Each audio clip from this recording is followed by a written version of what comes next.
হরে কৃষ্ণ কৃষ্ণ কৃষ্ণ হরে হরে, হরে রাম রাম রাম হরে হরে।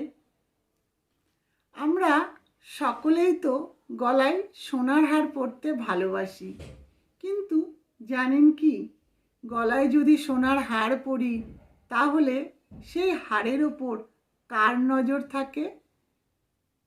কি ভাবছেন? অবশ্যই জানেন, চোরের।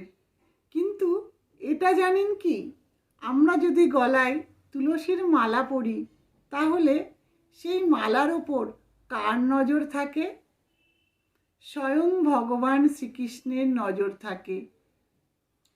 আর একটি কথা বলবো, কখনো কি ভেবে দেখেছেন, ভগবান আমাদের এত সুন্দর গলা দিয়েছে, আর সেই গলায় যদি আমরা তুলসীর মালা না পরি তাহলে ভগবান রাগ করবেন না?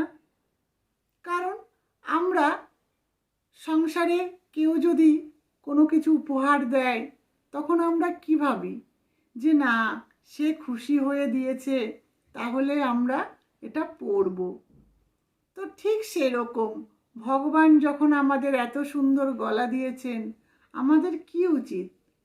সেই গলায় তুলসীর মালা পরিধান করা। এতে ভগবান খুশি হবেন। তাই বলবো, লজ্জা বাদ দিয়ে ভগবানকে খুশি করবার জন্য অবশ্যই আমাদের এই সুন্দর গলায় তুলসীর মালা পরিধান করা উচিত। আর যদি আপনি গলায় তুলসীর মালা পরিধান করতে পারেন তাহলে আরও একটি ফল লাভ করতে পারবেন। সেটি কি জানেন?